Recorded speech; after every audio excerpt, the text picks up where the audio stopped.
चिंता है पल्लों के अंदर, उसके बिना काम ही नहीं चलता। इतनी धीमी आवाज, समो शरण में भगवान को इन सबकी आवश्यकता नहीं पड़ती। इतने पराधीन हैं हम कि अपनी आवाज यहां से वहां तक नहीं पहुंचा पाते। क्या बता रहे थे हम?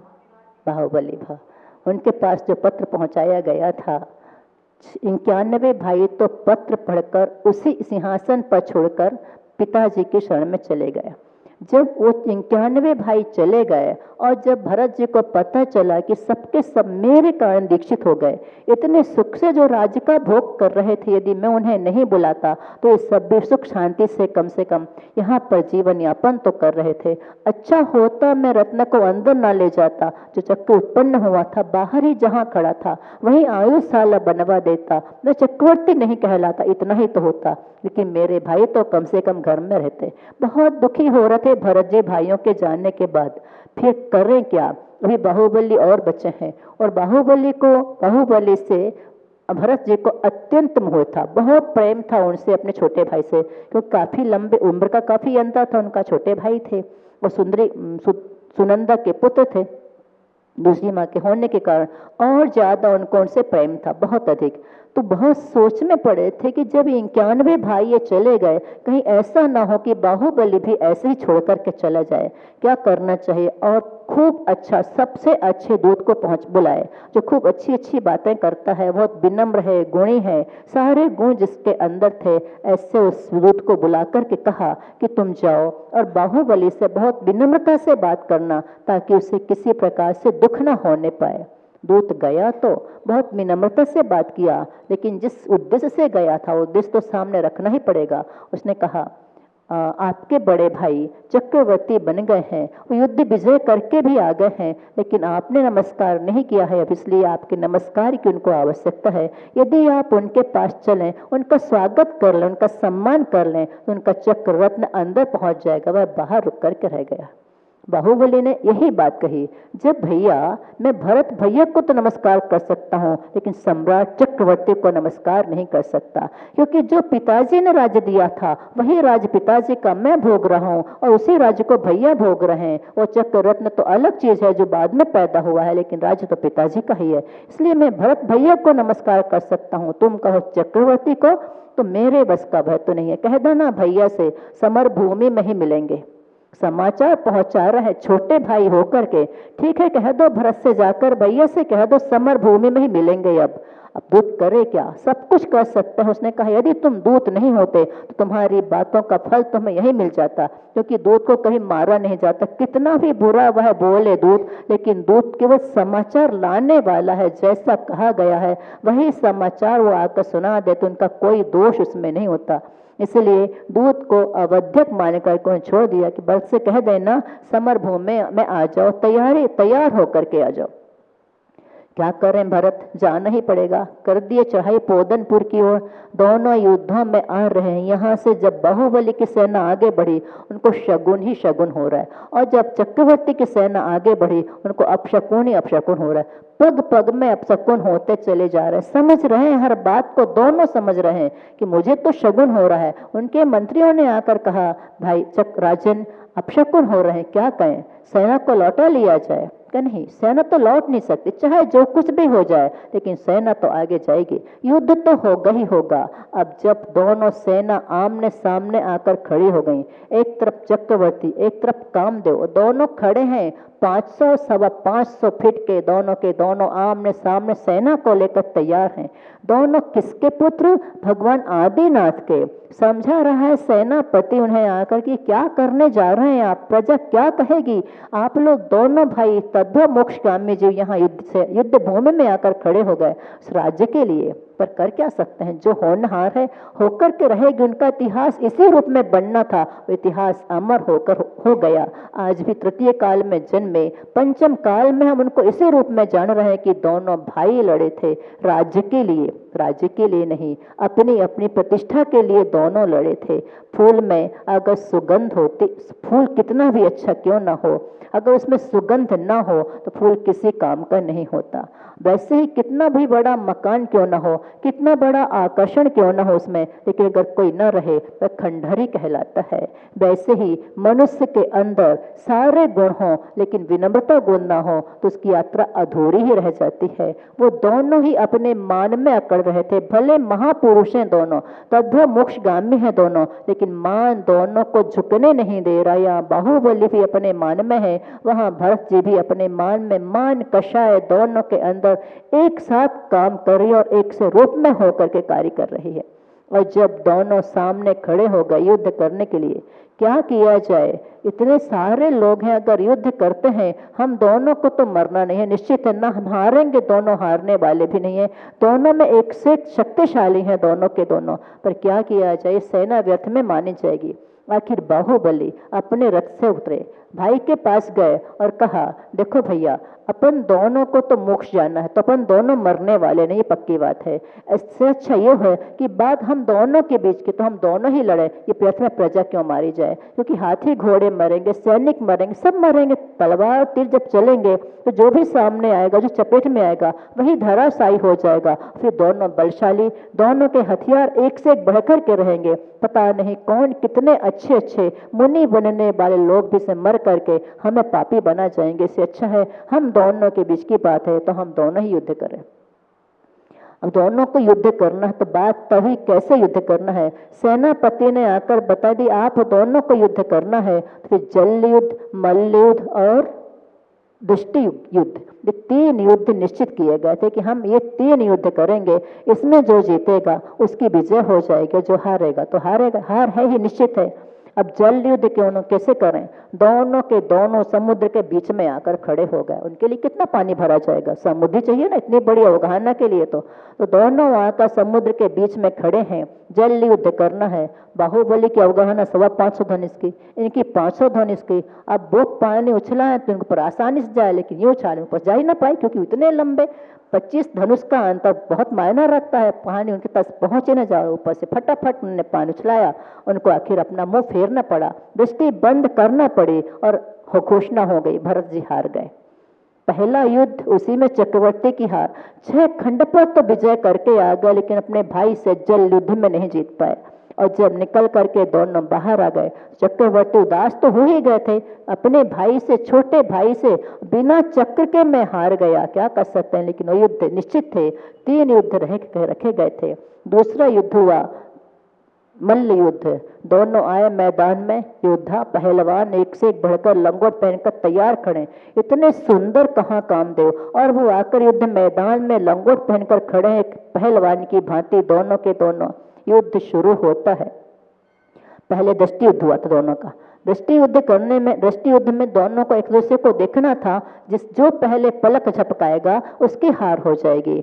तो दोनों खड़े हैं आमने सामने, एक दूसरे को देख रहे हैं, अपलक निहार रहे हैं, जैसे भगवान को अपलक देखने को कहा जाता है। प्रभु हम आपको, हे अनिमेष विलोकनीय प्रभु, ये कहते हैं कि हम आपको अपलक देखना चाहते हैं, क्योंकि आपके सामने जब आ जाए तो दृष्टि झुकाने का मन नहीं होता। ऐसे आपको देखकर तो आनंद आता है, पर वहां हम भगवान से युद्ध नहीं करते, क्योंकि भगवान तो नासा दृष्टि रहते हैं और हम भगवान को अपलक देखते हैं, भक्ति से देखते हैं। और जब उन दोनों का युद्ध प्रारंभ हुआ तो दोनों आमने सामने खड़े हैं, एक दूसरे को देख रहे हैं। आखिर नीचे से ऊपर देखो, थकान तो हो ही जाएगी, भले ही कितना बल क्यों ना हो, लेकिन अपलक अगर ऊपर देखा जाएगा, जहां सूर्य की किरणें उनके ऊपर पड़ रही हैं, मध्याह्न कालीन सूर्य, उनको पुनः अपनी नजरें झुकाना पड़े। और ऐसा लगा कि जैसे वो अपने भैया की खूबसूरती को अपनी नजरों में बसा करके, अपने में बंद करके शांत होकर के बैठ गए। बड़े भाई जो थे, प्रेम उनका बहुत था, तो उन्होंने तो यही कहा कि उन्होंने अपने भाई की खूबसूरती को अपनी आंखों में बसा करके अपनी आंखों को बंद कर लिया, क्योंकि प्रमुख पात्र की पराजय कहीं नहीं जा सकती। तो उन्होंने इसलिए नेत्र बंद कर लिए कि भाई तुम इतने सुंदर हो, मैं तुम्हें छू नहीं सकता, इसलिए तुम्हारी सुंदरता को अपने नैनों में बसा करके मैं हमेशा के लिए बंद रखना चाहता हूँ। और उन्होंने अपनी आंखें बंद कर ली। जब तृतीय युद्ध की बारी आई, मल्ल युद्ध, अब दोनों योद्धा आकर के खड़े हो गए और सारी भीड़ जितनी बची थी कि 2 युद्ध में चक्रवर्ती की हार हो गई, अब तीसरे युद्ध में क्या होने वाला है यह देखने का कौतुक पूरी की पूरी जनता में समाया हुआ था। क्या होगा, इसके बाद क्या होगा, स्वाभाविक है जिज्ञासा होना। 2 में चक्रवर्ती की हार, अब तीसरे में क्या होने वाला है, जिज्ञासा बढ़ती चली जा रही है और दोनों के दोनों आमने सामने खड़े हैं। जैसे ही शंखनाद हुआ, दोनों ने अपने पैतरे बदलना शुरू कर दिए और अंत में बाहुबली ने जैसे छोटी सी लकड़ी को कोई हाथ में उठा लेता से भरत जी को अपने हाथ में उठाया और पूरे में घुमा दिया, जैसे घुमाकर जमीन पर पटकने वाले ही हो, ऐसी स्थिति उस समय बन गई थी।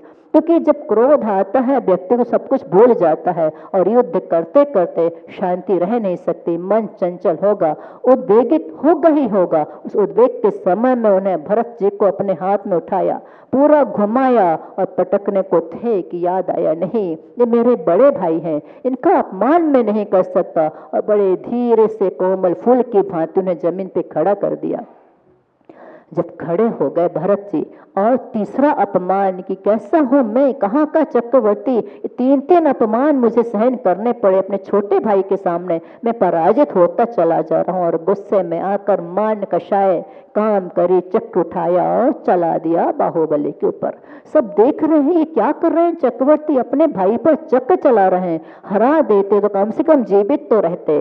सब कुछ किया उन्होंने अपनी मान कषाय में, लेकिन ये चेतन होकर के अचेतन हो गए और अचेतन होकर चेतन हो गया। उसे पता था चक्र को कि वह किसी कुटुंबी का घात नहीं कर सकता, इसलिए वह बाहुबली के पास गया, उनकी परिक्रमा करके 3 परिक्रमा लगाया और आकर चक्रवर्ती के हाथ में ठहर गया। चक्रवर्ती तो भूल गया कि हमारे कुटुंबी पर, मेरे सगे भाई पर यह चक्र काम नहीं करेगा, क्योंकि मान कषाय इतनी प्रबल थी उस समय। जैसे क्रोध में व्यक्ति सब कुछ भूल जाता है, अंधा हो जाता है, वैसे ही मान भी क्रोध से कम नहीं है। उतना ही खतरनाक मान भी है जितना खतरनाक क्रोध है, क्योंकि क्रोध और मान ये सब कषाय ही है। और राग और द्वेष, क्रोध मान ये द्वेष में आते हैं, और माया और लोभ ये राग कषाय में, राग में आते हैं। कषाय चारों हैं, लेकिन एक राग की ओर ले जाते हैं और एक द्वेष की ओर ले जाने वाले होते हैं। तो क्रोध के समान ही मान भी खतरनाक होता है। कहते हैं कितने सालों आप लोग को जब कभी सम्मान होते हैं ना, बहुत सारे मान पत्र प्रमाण पत्र दिए जाते हैं, खूब सारे प्रमाण पत्र ले लेकर के जाते हैं आप लोग, लेकिन कभी किसी ने किसी क्रोध पत्र नहीं दिया होगा। कितना भी क्रोधी व्यक्ति क्यों ना हो, उसको कभी कोई क्रोध का मान पत्र नहीं देता, क्रोध पत्र लेकर के उसे पहुंचा दें। या पहली बात तो कोई देता ही नहीं, और कोई दे भी तो कोई लेगा नहीं। क्रोध पत्र कौन लेगा, किसको दिखाना चाहेंगे हम क्रोधी और हमें क्रोध पत्र मिला है। मान पत्र जब मिलता है तब तो उसको बड़े फ्रेम करा करके दीवार में टांग दिया जाता है, वैसा का वैसा ही पेपर में छपवा कर पूरे देश में अपने आप को घोषित कर देते हैं कि हमें सम्मान मिला है। चक्रवर्ती, राष्ट्रपति सम्मान, प्रधानमंत्री सम्मान, गोल्ड मेडल ले ले करके आते उस मान पत्र को सब में निकाल देते हैं। लेकिन क्रोध पत्र न आज तक किसी ने किसी को दिया, न किसी ने लिया, और ले भी कोई तो डाल देगा लेकिन टांगेगा नहीं दीवार में। सम्मान पत्र सबको मिल जाते हैं, मान पत्र लेकर के आते हैं, उसमें लिखा ही रहता प्रमाण पत्र, सम्मान पत्र, पत्रिका, तो वो सब जो लेकर के आते हैं आखिर है तो कषाय ही। उस मान के आगे दोनों 3 बार चक्रवर्ती हार गए अपने ही बाहुबली से, अपने ही पुत्र भाई से हार करके, चक्र चला करके भी जब हार गए, अब क्या कर सकते हैं। ये सारी दशाएं हो जाने के बाद जब बाहुबली ने देखा भरत भैया बहुत दुखी हो गए हैं, तो उन्हें नमस्कार किया और शरण लिए बन के। महल में रहने के लिए, राज्य में रहने के लिए नमस्कार नहीं किया, वन जाने के लिए नमस्कार किया, उनसे आज्ञा मांगी, मुझे क्षमा करना, मेरे द्वारा आपका अपमान हुआ है भैया, क्षमा करना, मैं जाता हूँ पिताजी की शरण में। और वह चक्रवर्ती को नमस्कार करके पहुंच जाता है भगवान पोदन, अपने ही पोदनपुर के ही वन में जाकर के दीक्षा ले लेते हैं। जाते जाते उनसे किसी ने कह दिया, सैनिक तो हैं सबके मुंह चलते चलते, उन्हें कहा जाओगे कहाँ, आहार कर्म भरत की भूमि में ही आना पड़ेगा। अब जा तो रहे हैं वैराग होकर, लेकिन मान को लेकर जा रहे हैं, अभी भी मान नहीं छूटा, क्यों कह दिया भरत की भूमि में ही तो आना पड़ेगा। तब कहाँ करोगे, भरत की भूमि में तब करना पड़ेगा। अच्छा, भरत की भूमि में तप करना पड़ेगा। सही बात है, ये 6 खंड के अधिपति हैं, कहीं कोई स्थान खाली है ही नहीं जो इनके राज्य से बाहर हो। सीमा को छोड़कर कहाँ जाए, 6 खंड के अंदर ही रहना पड़ेगा, आहार करने यहाँ आना पड़ेगा। ठीक है, मैं खड़े होकर तप करूंगा, बैठूंगा ही नहीं। भरत की भूमि कम से कम ग्रहण करूंगा, इसलिए बाहुबली खड़े रहे। और मैं कभी आहार करने नहीं आऊंगा, इस सोच का संकल्प लेकर के खड़े हो गए साल भर के लिए। इतनी सी बात चुभ गई, जाते जाते ही मान कसाय को लेकर साथ में जा रहे हैं। वैराग्य तो हो गया, राज्य को छोड़ करके जा रहे हैं, लेकिन कषाय को नहीं छोड़ पाए। कषाय इतनी खतरनाक होती है, व्यक्ति सब कुछ छोड़ सकता है लेकिन कषाय को नहीं छोड़ सकता है। वो कषाय साथ में लेकर के गए, षष्ठम सप्तम गुण स्थान प्राप्त कर लिया। संज्वलन मान है, लेकिन मान तब भी है तो ही मान ही कहलाएगा। उस मान के चक्कर में साल भर तक खड़े रहे, बेलें चढ़ गई, पशु जंतुओं ने आकर बामी बना लिया, सांप बिच्छू चींटियां सब घूम रहा है, सब कुछ हो रहा है, लेकिन हिले नहीं अपने आसन से, क्योंकि भरत की भूमि है और मुझे यहाँ से हिलना नहीं, यहाँ से कहीं जाना नहीं है। भरत के यहाँ जाकर मैं हर कर नहीं सकता, भले भरत कुछ भी कर ले, लेकिन मैं उसके यहाँ उसके राज्य में कहीं आहार नहीं करूंगा। साल भर तक खड़े रहे, लेकिन केवल ज्ञान की प्राप्ति नहीं हुई। मान कषाय जो काम कर रही थी, उस इतने से मान के कारण उन्होंने साल भर व्यतीत कर दिया, लेकिन केवल ज्ञान को प्राप्त नहीं कर पाए। अंतर मुहूर्त का काम होता है केवल ज्ञान को प्राप्त करना, अगर ध्यान लग जाए तो केवल अंतर मुहूर्त का काम है, परंतु खड़े रहे साल भर। जब भरत जी जाते हैं भगवान आदिनाथ स्वामी जी के पास और पूछते हैं क्या कारण है, बाहुबली को अभी तक केवल ज्ञान की प्राप्ति क्यों नहीं हुई है, कब से वह गया है ध्यान करने के लिए, लेकिन केवल ज्ञान क्यों नहीं हुआ। तो भगवान कहते हैं उससे विकल्प है कि वह तुम्हारी भूमि में खड़ा है, जाकर उससे कह दो ये वसुधा किसी की नहीं होती है, तुम विकल्प छोड़ो। और जाकर कह दिया उन्होंने। जैसे ही भगवान की वाणी सुने कि इतना सा विकल्प लेकर के भरत की भूमि में खड़ा है, सोच करके इसे केवल ज्ञान की प्राप्ति नहीं हुए, तुरंत समो स्वर्ण से निकले। बाकी दिव्य ध्वनि नहीं सुना, तो दिव्य ध्वनि हम बाद में और सुन लेंगे, लेकिन पहले उसको संबोधन दे आए। क्यों उसका समय बर्बाद जा रहा है, साल भर हो गया, केवल ज्ञान प्राप्त नहीं कर पाया। तो भरत जी और उनकी दोनों बहनें वहां से उठ करके जाती हैं जहां बाहुबली खड़े हुए थे। जाकर के देखा ये क्या दशा हो गई है बाहुबली की, पूरे शरीर में बेले चढ़ चुके हैं और इतने सारे ये जहरीले जंतु इनके आसपास घूम रहे हैं। किसी ने इनको काटा तो नहीं, किसी ने डसा तो नहीं, लेकिन उनका पुण्य था, हालांकि मोक्षगामी थे, सांप बिच्छू ने काटने वाले भी नहीं, तो काटते तो सर होता भी नहीं। वज्र सव नाराज सवरन जो था उनके पास, उन्हें इन सब की चीज, ये सब चीजें असर करने वाली ही नहीं थी। अपन लोग नहीं कि एक छोटा सा मच्छर काट ले तो ददरे पड़ जाते, उन्हें वो सांप बिच्छू भी काट ले तो कोई निशान बनने वाले नहीं थे। जब देखा उनको जाकर कि ये दशा, तो दोनों बहनें मंगल घट अंतस के भरकर बहनें आई, तभी प्रिय मधु शब्द उनका दिया सुनाई, वीरो बंधु हमारे गज से नीचे उतरो। किसने मुझसे कहा यह, अरे गज से नीचे उतरो। तुरंत उनके शब्द उनके कानों में पहुंचे, वीरो बंधु हमारे गज से नीचे उतरो। तो मान रूपी गज में बैठे हुए बाहुबली भैया उतर जाओ, उस मान रूपी गज से नीचे आ जाओ, अपना कल्याण करो, क्यों तुम व्यर्थ में खड़े हो। और जब भरत जी उनके चरणों में पहुंचे, उस समय ही उनका मानगत शुरू हो गया था, जब उन्होंने अपनी बहनों की बात सुनी कि वीरो बंधु हमारे गज से नीचे उतरो। किसने मुझसे कहा, अरे यह गज से नीचे उतरो, ये कौन है मुझसे कहने वाला, कौन है ये संबोधन देने वाला, गज से नीचे उतरो। और वह उस समय अपने उहापोह में लगे हुए थे कि भरत जी आकर चरणों में बैठ जाते हैं, अपना मुकुट उनके चरणों में रख देते हैं और कहते हैं जा वसुधा काहू की ना भई। उन्होंने ये शब्द सुना, अरे ये वसुधा, ये तो भरत आ गया मेरे चरणों में, मतलब यह नमस्कार कर रहा है, ये मुझे संबोधन दे रहा है, ये वसुधा किसी की नहीं हुई है। जब वह स्वयं चक्रवर्ती बने थे, विजयार्थ पर्वत पर अपना नाम लिखने गए तो प्रशस्ति लिखने को स्थान नहीं मिला था। इतने चक्रवर्ती हो चुके हैं कि उनको अपना नाम लिखने का स्थान नहीं मिला, और किसी एक चक्रवर्ती का नाम मिटाकर अपनी प्रशस्ति वहां पर लिख करके आए थे। उन्होंने कहा भैया ये तो पिताजी का राज्य था, वह छोड़कर चले गए, ये चक्र मुझे उनके आशीर्वाद से, उनके पुण्य से अगर उत्पन्न हुआ है, लेकिन ये वसुधा किसी की नहीं है। तुम सारे विकल्प छोड़ो, आत्म ध्यान में लग जाओ। उन्होंने उनसे कुछ तो बोला नहीं, ये नहीं कहा ठीक है तुम्हारी बात स्वीकार, बस अपने ध्यान में लीन हो गए। भरत के आते ही अंतर्मुहूर्त में केवल ज्ञान की प्राप्ति हो गई। इतना सा मान उन्हें साल भर तक खड़े किए रहा और हम तो मान के पिटा रहे हैं। पग पग पर मान करने वाले हैं, पग पग में सम्मान चाहने वाले हैं। माननीय व्यक्ति को सम्मान नहीं मिलता, माननीय बनने से सम्मान मिलता है। जितना आप स्वयं सम्मान चाहेंगे आपको सम्मान नहीं मिलेगा। लोग आपको अच्छा कहे वो अलग बात है, लेकिन आप ही खुद को अच्छा कहने लग जाएं कि हमसे अच्छा कोई नहीं, यह एक गलत बात हो जाती है।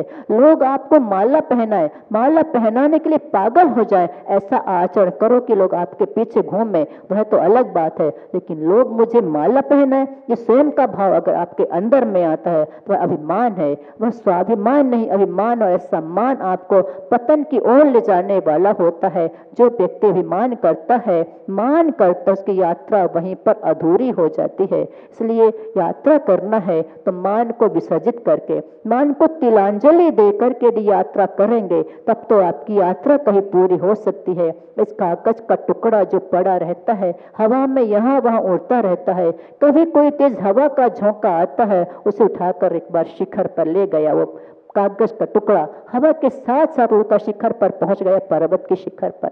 वह शिखर पर्वत पूछता है, अरे भाई आज तुमने मुझे कैसे याद किया, तुम कैसे यहाँ आ गए? वह कागज का टुकड़ा कहता, अपनी दम पर, अपनी दम पर आए हैं हम, आप कितनी ऊंचाई पर आए हैं, अपनी दम पर आए हैं। और तभी ये बात चल रही थी कि एक और हवा का झोंका आया, उसे उड़ा कर ले गया और नाले में पटक दिया। वही मान कहाँ गया? नाली में जाकर सड़ गल कर के समाप्त हो गया।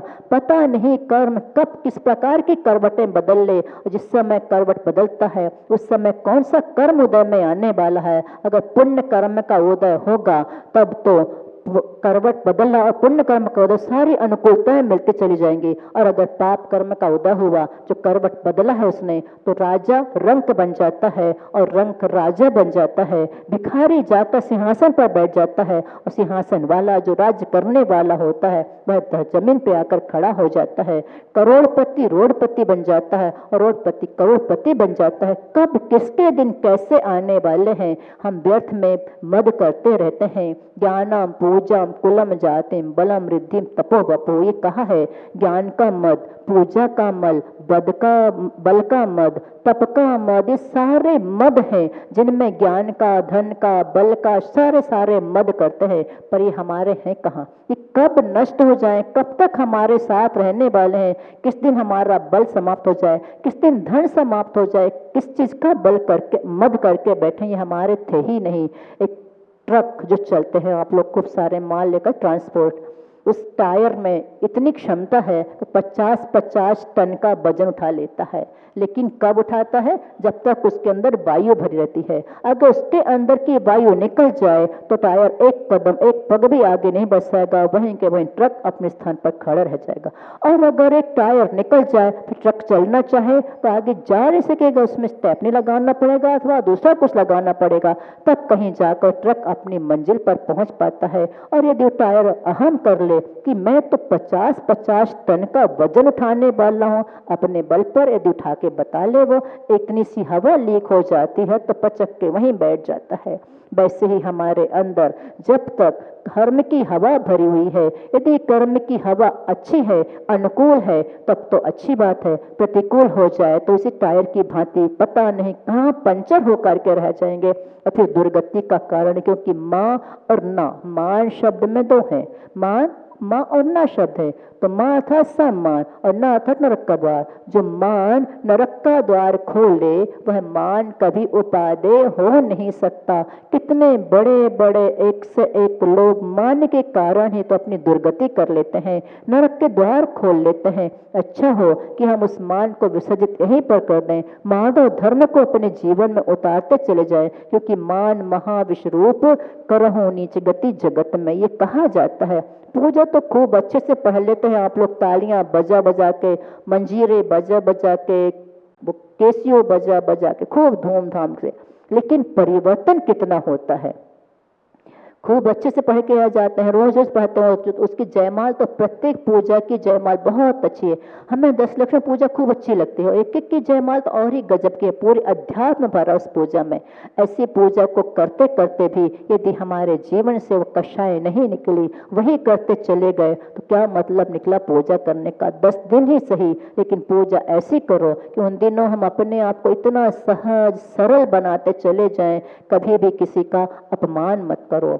मान, बहुमान, सम्मान, अपमान, ये शब्द आते हैं। मान देना, सम्मान देना, उनके गुणों को सम्मान देना तो अलग बात है, उनको मान दिया जाता है। जिसमें जो गुण होते हैं उन्हें उस प्रकार का सम्मान दे दिया जाता है। मान के बाद सम्मान, और ज्यादा सम्मान, यानी सामान्य से एक स्वागत करना किसी का, वह तो मान हो जाता है। विशेष व्यक्ति का विशेष सम्मान किया जाता है, माला पहनाई जाती है, शॉल ओढ़ाया जाता है, वो कुछ कुछ लिखे रहते हैं, छोटे छोटे से बने रहते हैं, वो क्या कहते हैं उनको, वो छोटे छोटे से एक रिबिन रूमाल टाइप का एक तरफ लटका देते हैं, जिसमें कुछ लिखा रहता छोटा सा।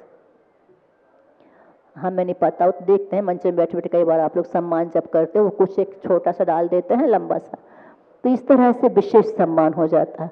और कोई बहुमान देते हैं अपने बड़े जनों का। सम्मान और मान तो सामान्य लोगों का किया जाता है, लेकिन बहुमान बड़े जनों को दिया जाता है। माता पिता का बहुमान किया जाता है, गुरुजनों का बहुमान किया जाता है। गुरुओं ने अगर आपसे कोई बात कही कि ये कार्य नहीं करना, उसे तुरंत स्वीकार कर लो, हाँ ठीक है हम ये कार्य नहीं करेंगे, यह तो उनका बहुमान कहलाता है। लेकिन उसमें बहाने बनाना, ये नहीं हो पाएगा, हमसे ऐसा हो सकता है, हम यहाँ जाते वो कहते, अगर बहाना बनाया मतलब आपने उनका बहुमान नहीं किया। उनने आपको उस लायक समझा तभी आपसे वो बात कही, क्योंकि सबसे सब बातें नहीं कही जाती। हम लोग भी हर किसी से हर बात नहीं कहते, जिसको समझते ये कार्य कर सकता है उनसे उस कार्य को करवाने की बात सोचते हैं, उनमें लायकियत दिखाई देती है तो उनसे उस कार्य को करने को कहते हैं। बाकी तो लोग आते हैं जाते हैं, आशीर्वाद दे देते हैं, लेकिन कहेंगे उससे ही तो करने लायक होता है। जिनमें क्षमता दिखाई दे रही कि हमारी बात मानेगा, हमारी बात का बहुमान करेगा, उससे ही वो बात कही जाती। साधु संत हर किसी से कभी भी अपनी बात, उनके करने योग्य कार्य को भी नहीं कहते हैं कि जो श्रावक के ही अधीन है वह भी कौन कर सकता है। उन्हें देखकर कि उनकी योग्यता क्षमता, उनका समर्पण देख करके ही कहा जाता है, क्योंकि समर्पण जब होता है तब सारे प्रश्न समाप्त हो जाते हैं। मिटना बुरा नहीं है, पिटना बुरा नहीं है, मिटो खूब मिटो खूब पिटो। बूंद जब मिटती है सागर बन जाती है, मिट्टी जब पिटती है गागर बन जाती है।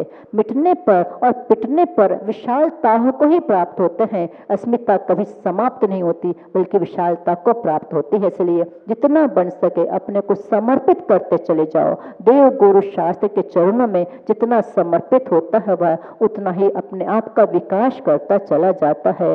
मिटा दे अपनी हस्ती को अगरचे मर्तबा चाहे कि दाना खाक में मिलकर गुले गुलजार होता है। यदि वह दाना सोचे हुए मिट्टी में क्यों मिलाया जा रहा है, उसमें कभी फूल नहीं खिल सकेंगे, वह कहीं विशाल वृक्ष का रूप धारण नहीं कर सकेगा। वह केवल बोरे के अंदर रखा रखा सड़ जाएगा, घुन जाएगा, उसका विकास उतने में ही सीमित हो जाएगा। माननीय व्यक्ति अपनी यात्रा नहीं कर पाता, क्योंकि वह सारा सम्मान खुद के लिए चाहता है। जो व्यक्ति सारा श्रेय खुद पर लेना चाहता है उसे सम्मान नहीं मिलता, और जो श्रेय दूसरों को देता है। आचार्य जी हैं, बड़े बड़े कार्य करते हैं, कितने बड़े बड़े कार्य उनके आशीर्वाद के सानिध्य में होते हैं, लेकिन मान किंचित भी उनके अंदर नहीं रहता। हमेशा कहते हैं बड़े बाबा ने किया, आचार्य ज्ञान सागर जी ने किया, और तुम सब शिष्यों ने किया। जो बाहर से आते हैं वे सारे कार्य करते हैं, क्योंकि तुम लोग बाहर रह करके जो रिटेल व्यापारी बन करके घूमते हो, अपना मेरा हाथ ठेला चलाते हो, उसमें जो लोग जुड़ते हैं वो मेरे पास आते हैं। मैं यहाँ कुछ भी नहीं करता,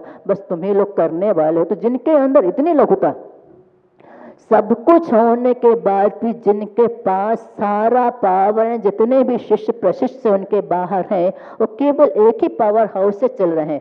सबको करंट वहीं से मिल रहा है, और यहाँ आकर के हम केवल वितरित करने वाले होते हैं, चाहे छोटे हों चाहे बड़े हों। जितने बड़े से बड़े महाराजपुर समय सागा जिसे लेकर के सबसे छोटी आरिकाएं भी जहाँ जहाँ तक होंगी, एलक शुल्लक भी जहाँ है, सबको करंट वहां से ही मिलता है। लेकिन तब भी वो कहते मैंने कुछ नहीं किया। ये लघुता उनके जीवन में देव देव गुरु शास्त्र के प्रति इतने समर्पित हैं, उनके विनय, उनका वात्सल्य, उनके सारे गुण देखते ही बनते हैं। अपन पुराण पुरुषों की बात करते हैं, वो तो बहुत दूर की चीजें रहे होंगे उस जमाने में जिनको हमने देखा नहीं, कि पुराणों में पढ़ा है, लेकिन जो ऐतिहासिक बनने जा रहे हैं, हमारे सामने तो इतिहास है ही है, लेकिन जो पुराणों में लिखने योग्य, जिनका सारा का सारा जीवन है, जिनके अंदर नम्रता विनम्रता कूट कूट करके भरी हुई है।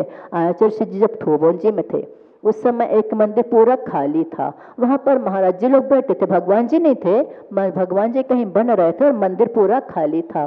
तो आचार्य जी उस मंदिर के सामने निकलते हुए हमेशा नमस्कार करके जाते थे। महाराज जी लोग देखते आचार्य जी भगवान तो है नहीं, हो सकता है पहले भगवान थे इसलिए नमोस्तु करके हुए निकलते हैं। एक दिन, 2 दिन, 4 दिन देखते देखते चैन किसको पड़े। एक दिन आचार्य से पूछ लिए, आचार्य जी आप यहाँ से निकलते हैं, यहाँ भगवान तो है नहीं, फिर आप नमोस्तु किसको करते हैं? पहले भगवान थे इसलिए नमोस्तु करते हैं क्या आप? आचार्य जी कहते नहीं, वहां तुम लोग बैठते हो ना, तुम्हारे पास जिनवाणी रखी रहती है, उस जिनवाणी को नमस्कार करके निकलता हूं मैं। देव गुरु के प्रति इतना विनम्र भाव कि मुनि राजों के पास रखी हुई जिनवाणी को वो निकलते हुए नमस्कार करके निकल रहे हैं। और जब वो अपने कमरे से निकलते हैं तो पहले नमोस्तु करते हैं, फिर प्रवेश करते हैं, और जब कमरे से निकल करके जाते हैं तब भी जिनवाणी को नमस्कार करके वहां से निकलते हैं। इतनी लघुता, इतनी विनम्रता जिनके अंदर प्रत्यक्ष देखने में मिल रही है। हम किसको देखने जाएं और किसको अपना आदर्श बनाए कि वो हमें कुछ बताने वाले हैं? ऐसे गुरु जी हमारे सामने है, उनको देख देख करके हम क्या नहीं सीख सकते। उनने हमें जो कुछ भी सिखाया है, पूज्य ज्ञान सागर जी की बिना करते करते जो कुछ उन्हें पाया, सब कुछ एक ज्ञान का सिंधु ही उनके अंदर लहरा रहा है। ऐसे गुरु जी हमारे सामने हैं, जिनकी हर एक चर्या, जिनकी हर एक बातें, जो कुछ भी सुनो उनकी चर्या देखो तो जीवन तो मूलाचार है। उनके आगम शब्द सुनो, साक्षात समय सार वो दिखाई देते हैं। कहीं से कहीं तक उनको ले जा करके देख लो, कोई आगम और उनकी चर्या में कहीं कोई परिवर्तन दिखाई नहीं देता। ऐसा जीवंत जीने वाले, जो साक्षात ग्रंथों को साक्षात करने वाले हैं, वो गुरु जी आज हमारे सामने हैं। और उनको देख देख करके हमने क्या क्या नहीं सीख सकते, जो पूरा का पूरा हम लोग का नहीं, वो सबका पावर हाउस है, सबका सम्मान करने वाले हैं। शिष्यों का भी सम्मान करते हैं, गुरुओं की बात तो दूर, वो अपने शिष्यों का भी उतना ही सम्मान करते हैं, बिना आपके कहीं बात नहीं करते। चर्चा जी हमेशा आप करके, चाहे अलग शुल्लक से बात करें, चाहे आरिकाओं से बात करें, आप शब्द का ही संबोधन करते, हमेशा बात करते हुए। उनकी भाषा में इतनी विनम्रता रहती है, इतनी लघुता रहती है कि अपने आप सामने वाला पानी पानी हो जाए, इतना सम्मान उन्होंने सिखाया है। तो ऐसे गुरुजनों का बहुमान करना, तो फिर तो पूरी दुनिया की दीवानी क्यों है? क्यों अपने खजाने खोल रहे हैं सब, जिन्होंने अपने आप को ही बस पहचानना है और सबको अपनी पहचान सिखा रहे हैं वो, तभी तो लोग अपनी तिजोरियां उनके सामने ले जाकर खोल रहे हैं। एक बार मात्र गुरु जी के आहार हो जाए हमारे, फिर जो कुछ लेना सब ले लो, बस गुरु जी के चरण हमारे यहाँ पर जाए, क्योंकि उन्हें पता है हम जितना अपना खजाना खाली करेंगे उतना ही भरते चले जाना है। अब तभी तो हम अगर करोड़पति हैं, एक बार गुरु जी आ जाएंगे तो अरबपति हुए बिना रहते नहीं। उनके चरणों में वो संपत्ति, वो सारी चीजें उनके चरणों में है। जहां वो पहुंच जाएं, जिनको आशीर्वाद मिल जाए, वो सब हर चीज से भरपूर होता चला जाता है। ऐसी संपत्ति के धनी गुरु जी हर प्रकार को जो वृक्ष लगाए हैं, उनकी शाखाएं प्रशाखाएं जो जगह जगह देखने को मिल रही हैं, तप संयम सारी साधना जो उनकी है, वो खुशबू उनकी रहती है कि वो वृक्ष में फिर तो पेड़ पर फल तो केवल फले हैं, रस तो उन्हीं का भरा हुआ है, फूल खिले हैं, सुगंध तो उनकी ही भरी हुई है। तो उन्होंने जो वृक्ष लगाए हैं, उनमें जो फूल और फल आ रहे हैं, सब में उनकी खुशबू है। उनकी खुशबू, उनके रस ही सब तक पहुंचाए जा रहे हैं। एक बार की बात है, एक राजा था, उसने भी ऐसा ही वृक्ष लगाया, बहुत सुंदर वृक्ष लगाया। उसमें अच्छे अच्छे पौधे, कई प्रकार के पौधे उसमें आ रहे थे, शांति के, प्रेम के, सत्य के, भक्ति के, न्याय के, अच्छे अच्छे फूल फल उसमें फल रहे थे। सारे लोग उस वृक्ष को देखने के लिए पूरा का पूरा राज रोज जाता था। बगीचे में ही नहीं, घर घर में, पूरे नगर में उसकी खुशबू फैल गई थी। कुछ समय बीता, कुछ बगीचे में बीचों बीच एक फूल आ गया। क्योंकि राजा को जो सम्मान मिलता था उसे राजा फूल कर कुप्पा हो गया, और कुप्पा होकर वो सोचता मैंने कितना अच्छा वृक्ष लगाया है, बहुत खुश होता था वो अपने वृक्ष को देख देख करके। कुछ समय बाद, और राजा, बात यह है कि उस वृक्ष की सेवा राजा ही किया करता था, और रोज देख देख कर बड़ा खुश होता था, मेरा वृक्ष कितना फल फूल रहा है, कितना अच्छा लग रहा है, लोग कितने खुशी से देखने आते हैं, बड़ा आनंद लेते हैं। खूब खुश होता था राजा उसे देख देख कर। और कुप्पा होता चला जा रहा है, यहाँ वृक्ष बड़ा होता जा रहा है, यहाँ राजा भी कुप्पा होता चला जा रहा फूल करके। हा हा, कितना अच्छा है, अभिमान का एक वृक्ष उसके अंदर उगता चला जा रहा था। देखता है कुछ दिन बाद कि उस बगीचे में बीचों बीच एक खूब सुंदर फूल आया, पौधा आया। उस पौधे में खूब सुंदर फूल भी लगा, लेकिन उसकी दुर्गंध थी। फूल तो था पर उसमें दुर्गंध थी, इतना सुंदर था कि बिना देखे रहा नहीं जा रहा था, लेकिन इतनी दुर्गंध थी कि पास में नहीं जा पा रहा था। उस एक फूल की दुर्गंध के कारण लोगों ने बगीचे में आना बंद कर दिया। सब लोग दूर से ही वापस जाने लगे। इतना अच्छा हरा भरा बगीचा जो खुशबू फैला रहा था, वो सारी खुशबू एक दुर्गंध फूल के कारण कम हो गई, उसका महत्व कम हो गया। राजा ने पूछा ये कौन सा फल है? जब छोटे में देखा था सोचा कोई बात नहीं, इतने सारे अच्छे अच्छे फूल तो लगे हैं, एक छोटा सा पौधा आ ही गया तो कौन सी बड़ी बात। लेकिन वो बहुत स्पीड में बढ़ा और विशाल वृक्ष का रूप धारण कर लिया। उस छोटे से वृक्ष पौधे ने एक विशाल रूप धारण करके सारे पौधों को, जो अच्छे अच्छे, जो शांति के, प्रेम के, अहिंसा के, दया के, भक्ति के पौधे लगे थे, उस एक छोटे से पेड़ ने उस सारे पेड़ों को दबा दिया। अब इसकी दुर्गंध चारों ओर फैल गई, जिसकी वजह से बगीचे में आने वालों का द्वार बंद हो गया। राजा बहुत दुखी हुआ, ये कौन सा पेड़ है जो इतनी इतनी रफ्तार से बढ़ा है, इसे तो न पानी दिया गया, न मिट्टी डाली गई, न कोई खाद दी गई, ये क्यों इतना बढ़ता चला गया, क्यों बढ़ा है? आखिर जब किसी ने नहीं बताया कौन सा वृक्ष है, एक साधु महाराज से पूछा। उन्होंने बताया, राजन ये अहंकार का वृक्ष है जो बड़ी जल्दी बढ़ जाता है, इसे कुछ देना नहीं पड़ता। यह अहम का वृक्ष ये सारे गुणों को नष्ट कर देता है। व्यक्ति के अंदर चाहे कितने भी गुण क्यों ना हो, लेकिन अगर अहंकार एक पलता चला जाता तो सारे गुण दब करके रह जाते हैं। उसके पास कोई आना ही नहीं चाहता, जो केवल अपना सम्मान चाहता है, अहंकार चाहता है, जो हमेशा अपने आप को आगे बढ़ाना चाहता है। ऐसे व्यक्ति को सम्मान नहीं मिलता, बल्कि सम्मान तो उनको मिलता है जो अपने से छोटे लोगों को बहुत बड़ा कह करके आगे बढ़ाते हैं, उनकी प्रशंसा करते चले जाते हैं कि ये जो किया इनने किया है। जैसे आप लोग कहते हैं ना, ये जो सारे कार्य करते इन लोगों ने किया, इन लोगों ने किया, यानी सबके सहयोग से ही कोई भी कार्य सफल हो पाता है। यदि एक व्यक्ति पूरा श्रेय अपने ऊपर ले ले, उस कार्य में न उसे सफलता मिलेगी और न ही वह कार्य अच्छे ढंग से हो सकता है।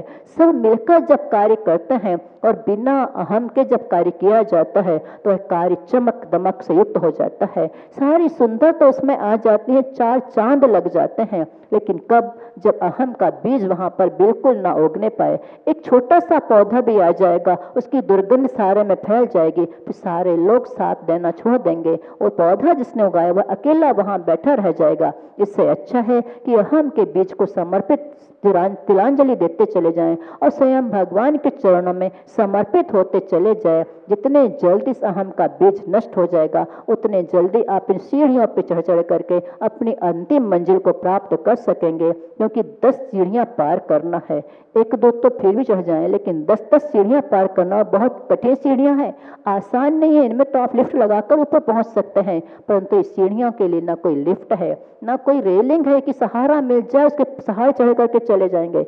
अपने ही बल पर चढ़ना होगा, और वह बल आपके बल का मद से रहित होना चाहिए। पूरी ताकत लगाकर जो आप इन सीढ़ियों पर चढ़ेंगे, यदि किसी का सम्मान नहीं मिल पा रहा है, किसी का बहुमान नहीं मिल पा रहा है, उस ओर बिल्कुल ध्यान मत देना, लेकिन अपनी सीढ़ियों को देखते चले जाना कि सीढ़ी मुझे पार करना है, इसमें मुझे किसी का साथ नहीं चाहिए, कोई सम्मान नहीं चाहिए, कोई माला नहीं चाहिए, ना किसी के हाथ के सहारा है कि सहारे की आवश्यकता है, और न ही किसी की आवश्यकता मुझे। बस मुझे तो सबको अनदेखा करके चलते चले जाना है। हमें कौन देख रहा है यह भी मत देखो, तो आप वो 10 सीढ़ियों को पार कर पाएंगे।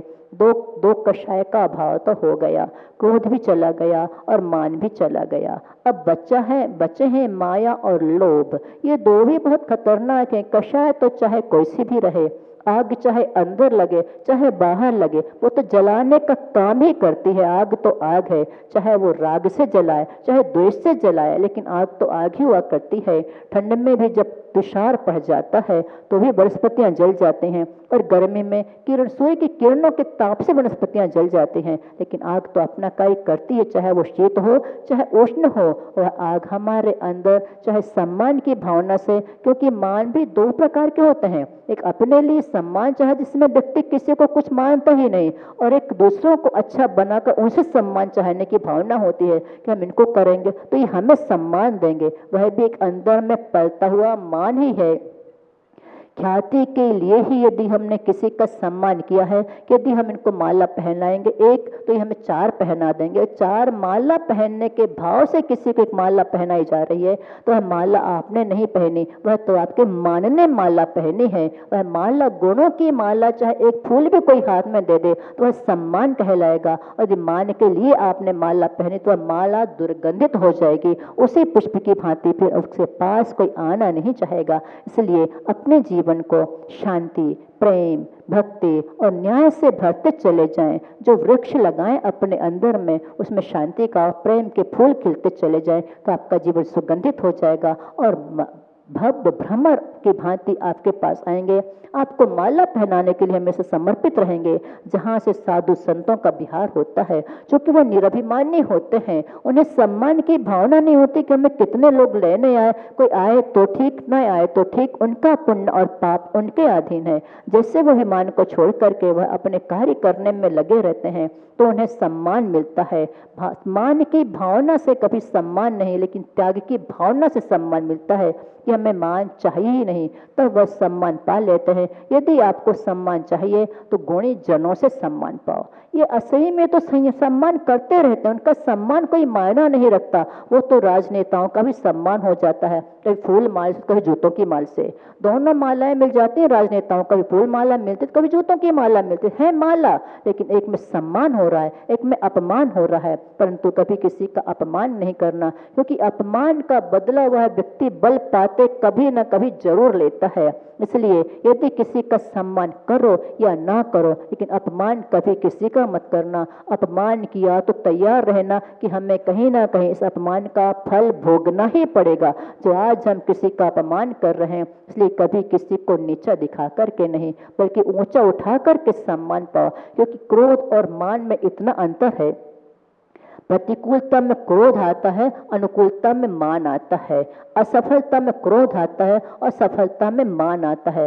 परंतु क्रोधी व्यक्ति निमित्तों को हटा देना चाहता है, जान से मार डालना चाहता है, और मान्य व्यक्ति उन निमित्तों को सामने रखना चाहता है, लेकिन अपने छोटा बनाकर रखना चाहता है। उसके कारण तो उसे बड़ा माना जाए। एक छोटा व्यक्ति रहेगा तो दूसरा बड़ा हो जाएगा, इसलिए वह निमित्तों को सामने रख करके अपने आप को ऊंचा उठाना चाहता है। तो ऐसा मान कभी मत करना जो हमें नीचे ले जाने वाला हो, पतन के गर्त में ले जाने वाला हो, बल्कि मान को दूर हटा करके और भगवान की भक्ति में अपने आप को लगा लो। प्रदुर्भावः माधवम, यह जो सूत्र कहा है कि माना मित्ति विनाशई, यदि मान है तो मैत्री का विनाश हो जाएगा, और अगर मृत्यु है तो सम्मान हो जाएगा, विकास हो जाएगा, सारे लोग मित्र बनते चले जाते हैं। तो मृदुर्भावः माधवम, इसको याद रखना। मृदुता का भाव, कोमलता का भाव ही माधव धर्म है। वह माधव धर्म आप सबके जीवन में प्रकट हो, इसी भावना से उत्तम माधव धर्म की परम पूज्य पंच परमेष्ठी भगवंतों की, परम पूज्य आचार्य भगवान श्री विद्यासागर जी महामुनि राज की।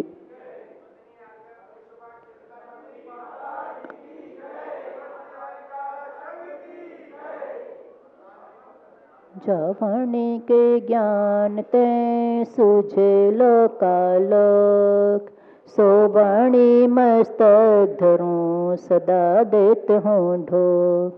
हे चिन्हवाणी भारती तोहि जपूं दिन रैन, जो तेरी शरणा गहे सो पावे सुख चैन। तेव भजो अरहंत को दया धर्म पालो सदा, यही मोक्ष का पंथ।